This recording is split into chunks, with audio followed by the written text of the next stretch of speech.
Iran మాజీ యువరాజు రజా పహ్లావి Iran పగ్గాలు వస్తాయేమో అని ఎంతో ఆశగా ఎదురు చూశాడు. ఎప్పుడెప్పుడు వస్తాయా, ఎప్పుడెప్పుడు మళ్ళీ అక్కడ నిరసనలు, ఎప్పుడెప్పుడు విప్లవం మొదలవుద్దా అని ఎదురు చూశాడు. అమెరికాలో ఉంటున్నాడు కదా, ఇతర కోసం అమెరికా కూడా ఏదో పెద్ద త్యాగాలు చేస్తున్నట్టుగా నటించింది. ట్రంప్ కూడా రజా పహ్లావిని దింపుతామన్న విధంగా మొన్న మాట్లాడాడు. నెలన్నర క్రితం జరిగినటువంటి నిరసనలు 40,000 మంది చనిపోయినప్పుడు కూడా ప్రజలు నిరసనలు తెలిపేటప్పుడు రజా పహ్లావి మద్దతు కోసం కూడా పోరాడారు. రజా పహ్లావి పేరును కూడా ప్రస్తావించారు.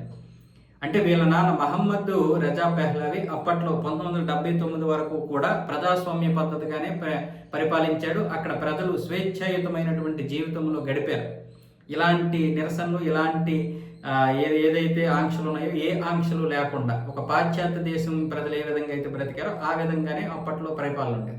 1979 తరువాత ఇస్లామీకరణలో భాగంగా ఈ అయాతుల్లా అలీ ఖమేనీ వచ్చాడు. అప్పటి నుంచి ఆయన సుప్రీంగానే దాదాపు 40 సంవత్సరాలుగా, అంటే 37 సంవత్సరాలుగా అధినేతగా, అలాగే 40 సంవత్సరాలుగా, 45-46 సంవత్సరాలుగా సుప్రీంగా కొనసాగుతూనే ఉన్నాడు ఆయన. అనేక ఆంక్షలు, అనేక నిరసనలు, పైగా ఆర్థిక సంక్షోభం విపరీతంగా కూరుకుపోయినటువంటి ఇరాన్కి ఇప్పుడు కొత్త నాయకత్వం కావాలన్న విధంగా నిరసనలు వస్తే రజా పహ్లావి ఖచ్చితంగా వస్తాడు.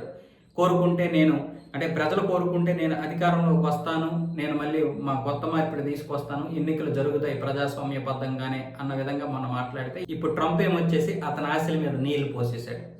రజా పహ్లావి అయితే అధికారం ఇచ్చే ప్రసక్తే లేదు, ఇక్కడే ప్రభుత్వంలో ఉన్నటువంటి వారికే అధికారం ఇస్తాము, కాకపోతే అయాతుల్లా అలీ ఖమేనీలాగా మాత్రం ప్రవర్తిస్తే మళ్ళీ అదే గతి పడుతుంది, ప్రజల్ని సక్రమంగా పరిపాలించుకోవాలని ఇప్పుడు స్పష్టం చేశాడు ట్రంప్.